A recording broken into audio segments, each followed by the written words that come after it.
Lo and behold, I'm back with a recent vinyl finds video, and this time it's going to be all jazz. I have to say that if you have been following my channel now these recent times and don't watch this years later, you know that I've been deep into especially heavy psych and psych blues records due to the big collection that I bought. But I have been buying a little bit of jazz.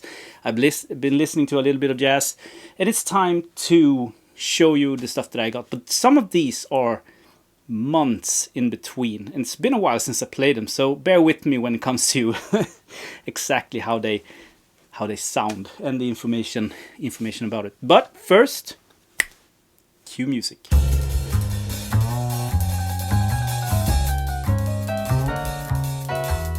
And if you want to support the channel, go to the link down below, my Ko-Fi page, where you get access to even more content like this. But especially you support the channel and me. Also, if you want to check out some of the gear that I use, I leave links down below. I've done videos about them, but I've compiled the two links in the description. So yeah, but to music. I'm gonna start with this. This is a reissue, Hijacking with Jack Van Pol Trio. Jack Van Pol Trio. Yeah, that's exactly how you pronounce it. I bought this dirt cheap through Amazon, and I think that sometimes Amazon makes mistakes, and if you're there you can sort of get those mistakes pretty cheaply. I think I paid like $10 for this or something like that. This is a Record Store Day exclusive release, 50th anniversary and numbered edition of 750. Unfortunately, the number is sitting on this hype sticker, which means that I can't really do anything about this jacket. I hate using the sort of stock jackets, but what are you going to do? This is a soulful jazz record, like a soulful, yeah, that, I mean, and not the sort of the sappy soulful jazz that you can hear in elevators and stuff like that, or TV series from the 70s, but this is actually really good. They do a cover. It starts off with a cover of Ain't No Sunshine, which is very good. Not fantastic, but it's very good. And they keep on going. And the third track, I can't remember what it sounds, but that's an acoustic, sort of acoustic guitar based tune, very folky in its but it's all instrumental. Really cool record, and yeah, I recommend it. It's not a must, but I recommend it. As I said, I bought it for dirt cheap. I don't think that I would buy it for full price. Continuing on with just reissues. I mean, it's been a while since this was released, and I bought it on release day. So, I mean, this says a little bit of how long it's been since I bought this and listened to it and stuff like that. But Oh Baby with Big John Patton. I think this is a late 60s release, 65, so mid 60s, yeah.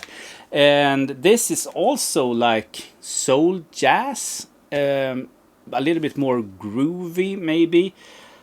Blue Mitchell, Harold Wick, Grant Green and Ben Dixon, a great lineup, but it doesn't really do it for me. Like, this is probably my least favorite Blue Note classic series up to this date. The next one is also one of my least favorite ones, so I'm going to show that too.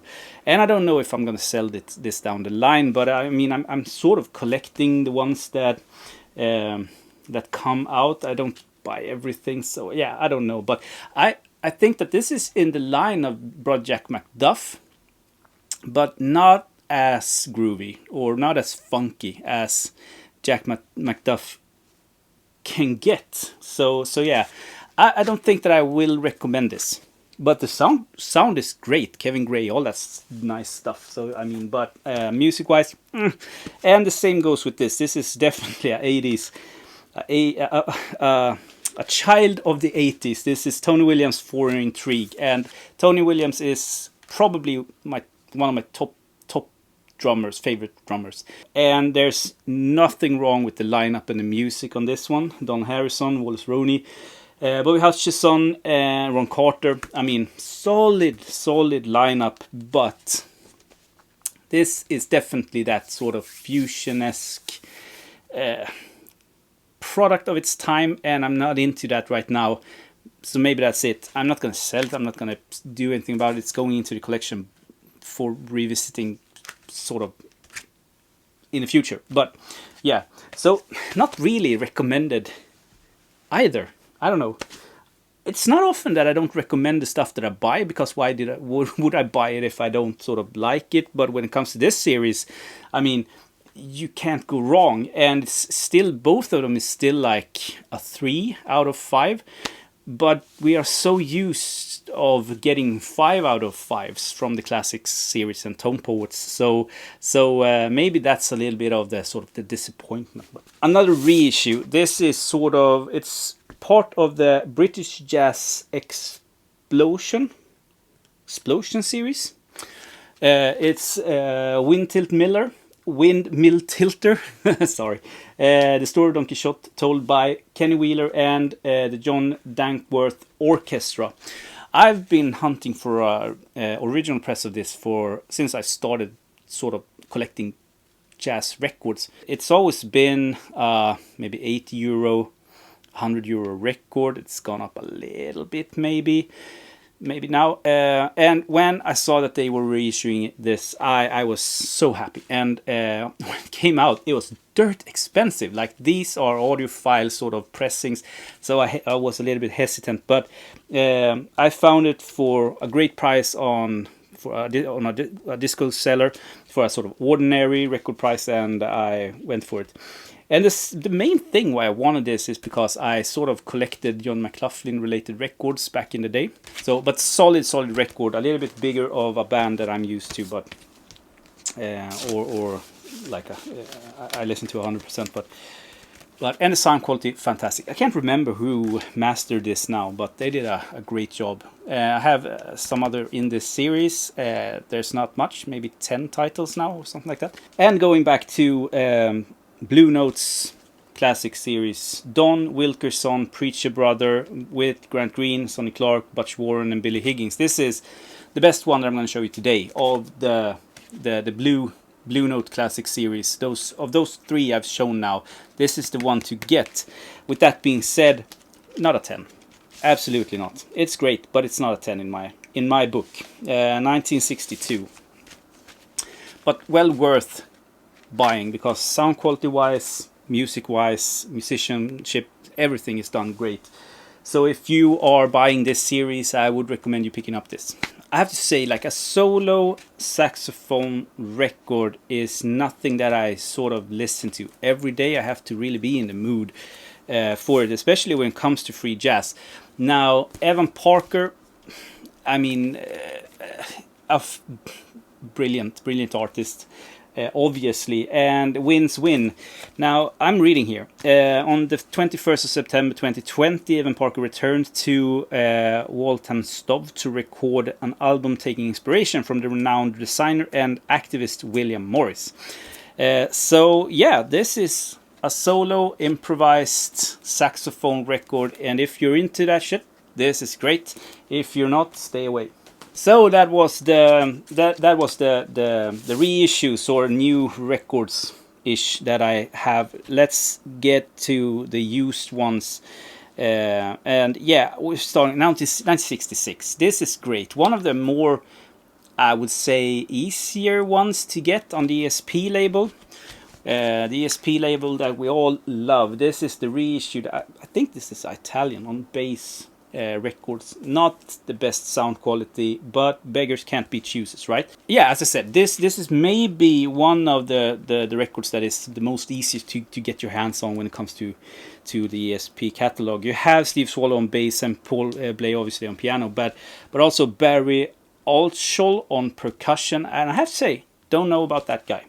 But this is, if you are getting into free jazz or a little bit freer sort of realms of jazz, I would say start with this, because it's so easy to get into, so easy to listen to, and this first record, which starts off really sort of soft with Ida, is just beautiful. So you get the cacophony and you get the freer sort of artistic expressions along with beautiful melodies, like so.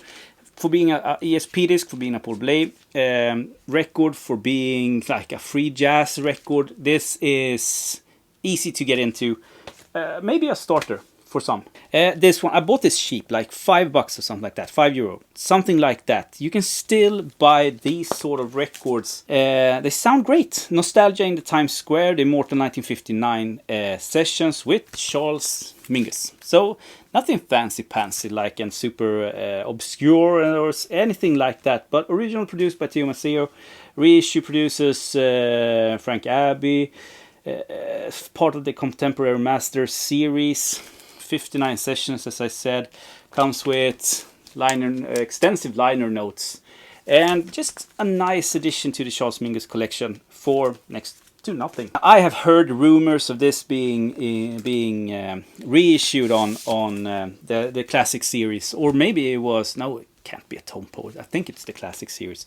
So maybe if you're watching this, it's already been out, and then you should buy that one, in my opinion. But when I stumble upon pretty affordable Blue Note records with the black B, because those are the ones that sounds the best, I buy them. I buy them because you get a little bit of history. This is a 70s sort of product. I think that they ran this reissue series in the 70s, maybe late 70s. They had one with a white B also. I don't know if that came before or after, maybe after. Anyway, Clifford Brown Memorial Album. On side 1 you have, let's see here, Charlie Rouse, John Lewis, Percy Heath and Art Blakey. And that was recorded in 1953. August, June 53 on side 2 you have Lou Donaldson, Elmo Hope, Percy Heath and Philly Joe Jones on drums. There's not a bad second on this one, and I think I will pick up the classic series, if that's a classic series, just to compare the sound. I bet that would sound better. This is a solid record. If not a 10, it's a 9 in my book. And Clifford Brown died way too young. This is a popular Swedish jazz record, there's no doubt about it. You see it a lot. There is a bunch of different artworks for this, and I actually don't know why. It has to be something with sort of the being reissued. Anyways, I think that this is the first, the original press with the blue sort of artwork, 1974. And this is Arne Domnerus with Gustav Sjöqvist at organ in Spånga Church, Sweden. So you have saxophone and organ in church in Sweden, 1974. And this was released on Proprius Records, which is one of those sort of famous Swedish audiophile labels from back in the day. Jazz at the Pawn Shop is a world-renowned sort of audiophile record with great recording quality and also press quality. It's been reissued in every format since the 70s when it was released, and that was released on Proprius. So I guess some of the same engineers and stuff like that. This sounds great, and I have to say Arne Domnerus is not my favorite Swedish saxophone player by I don't even think that he would be on my top 10, but he's good. We have a lot of great saxophone players in Sweden, but with this record, and he has done some of these in churches, with the recording quality that it brings, it's really a nice listen. Classic with a classic record cover artwork. 74. Okay, this is awesome. This is a vinyl community favorite from back in the day. I don't know if they found sort of a dead stock of this or something like that, but I think that 1, 2, 3 people showed it back, like this is 10 years ago or something like that, and it just skyrocketed. Everyone wanted it, and me being Sweden, I couldn't sort of get it easily. But this summer when I was in a record fair, I found this for like €8 or something like that, and it's Sobel. And this is on Arista, so it's a pretty big label, fusion record, great recording quality. Awesome songs. I have no idea if he did anything else. But when I saw the cover artwork and remembered, like back in the day in the VC when everyone was showing this, and it didn't matter if you were in the US or if you were in sort of in Germany, everyone showed this. I just had to grab it for that price especially. And it's good. It's a good record, definitely. A keeper. Okay, this is the I have to say, like, my favorite record from this bunch that I'm gonna show you. It's been on my want list for a while, and it's not super expensive really. Not even the first press. I don't know if this is the first or second. Anyway, and I was sort of hesitant of showing this in the recent vinyl finds for jazz because it's so progressive in a way. I'm talking about it, Etc. With Kirmuss featuring Jon Heisman and Larry Coryell. So you have, this is Wolfgang Downer's Etc. I think it's the second one, maybe the first one that he released. So you have Wolfgang Downer obviously on keyboards and Larry Coryell on guitar, Günther Lenz on bass. Don't know his background. Jon Heisman on drums and Fred Braceful on drums, percussion, and Richard Katterer on just sounds and voice. Recorded in 1972, and this is a MPS Records release. And with this cover artwork, I mean, shit, I love it. And inside is not that there. You got almost a live feel to the inside of the gatefold, but it's definitely a studio record. Highly recommended. All the songs are penned by Wolfgang Downer except one song, the first one, The Real Great Escape, and that is written by and composed by Larry Coryell. Okay, moving on. I have to get another one of this because the seller that I bought it from graded this to hell, and needless to say, I got my money back, and I got to keep the record, but it's almost unplayable. But it's not a super expensive record, and I guess I have to get this before the video goes out because everyone should get a copy of this if you're into funky jazz. This is Giordano's Jazz Technique, coordinated by Leah Darwin, notes included. So this is like a jazz, ballet or dance sort of record, and we got many of these in especially the 70s, I guess. But the sound, man, it's such a great. It reminds me a little bit of like Okay Tamis, a little bit of Oriental Wind, that sort of almost Oriental funkiness to it, almost sort of electronic, but it's not. And I mean, if I was a DJ or a hip hopper or whatever you call it, I would sample the shit out of this. Every single second is a sample, like, and thick bass, library record. It's a monster.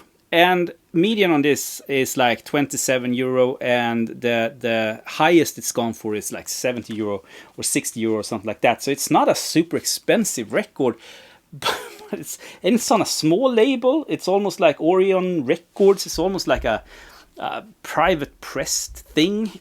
Yeah. Needless to say, sample this. It's on YouTube. You can sample it, listen to it for yourself, and get it. Like, yeah. Never been reissued. This is what you get. Yeah, and back in the day you could score original pressings of these in Sweden for €5.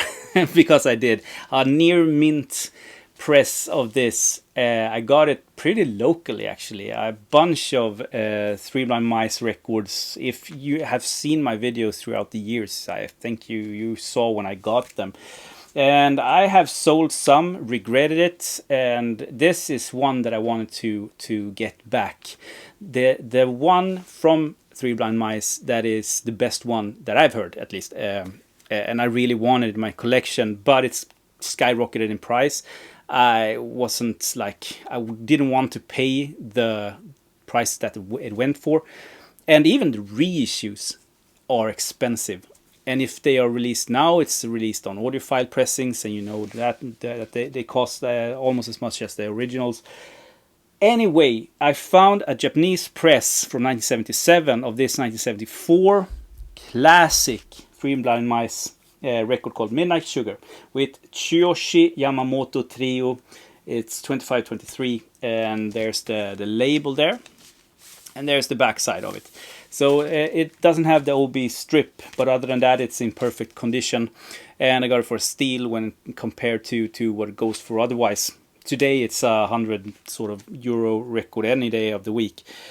So yeah, super happy with that audiophile sort of quality. This is a test your equipment sort of record. And if you're a jazz fan, I think that you know Three Blind Mice. If you don't, check them out. Japanese jazz when it's the best.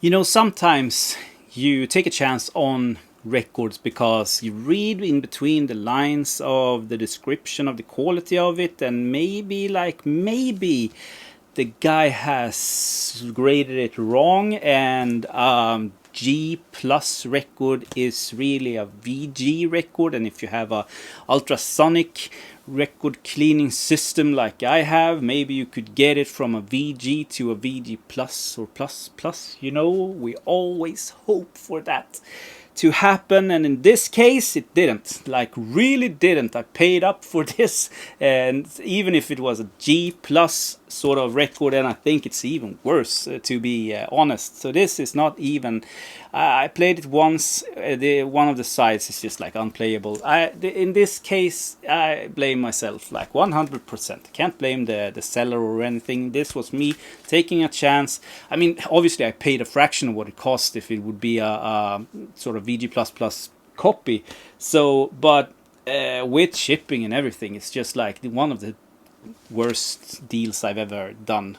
So yeah, but that happens too. Music-wise, on this night with Archie Shepp, 1965, with the lineup of Henry Grimes, Bobby Hutcherson, and Joe Chambers, with the famous Impulse Spine, everything done right. One of Archie Shepp's best records, and unfortunately will never touch my turntable again. Not this copy. And last but not least, this is sort of, I think, the last piece of the puzzle of my Monk collection. I set out to buy sort of box sets of Monk, because Monk, he recorded so few compositions, but in so many different records and constellations, but on pretty few labels actually. So those labels have done great and affordable compilation sort of stuff. So I've been buying those. I don't know if you remember, I bought a really cool big Italian box of his, never mind. So yeah, and I bought the Mosaic audiophile box set from the 80s of his Blue Note material, and the last piece of the puzzle, and also one of the latest things that he recorded for is Black Lion. So this is the complete Black Lion and Vode recordings of Thelonious Monk. I think 5 discs, big booklet and all that nice jazz. 1985 this was released, and all the Mosaic releases are expensive and hard to get and so forth, but there are some like this one. I mean, the Black Lion is maybe not the most desirable of Monk's catalog, and you can buy them individually, the records that he released on Black Lion, for very cheap. So, but what Mosaic did, it was doing everything right from the master tapes and stuff like that, so they sound amazing. So yeah, I got this for a great price, and I'm super happy. So in one way, I don't think that I need to sort of hunt for Monk anymore. This is the last piece of the puzzle, and that's also with that one I leave you to it, and I thank you for your time. I hope you got something out of this video, and unfortunately I think it's going to be a while until I do my next jazz finds, actually, because I have so much sort of psych, prog, blues and stuff like that. So yeah, but these are going into the shelves, sorting these into the collection. Thank you so much for watching. Have a great day, everyone, and I'll talk to you in my next Wine Finds video. Bye.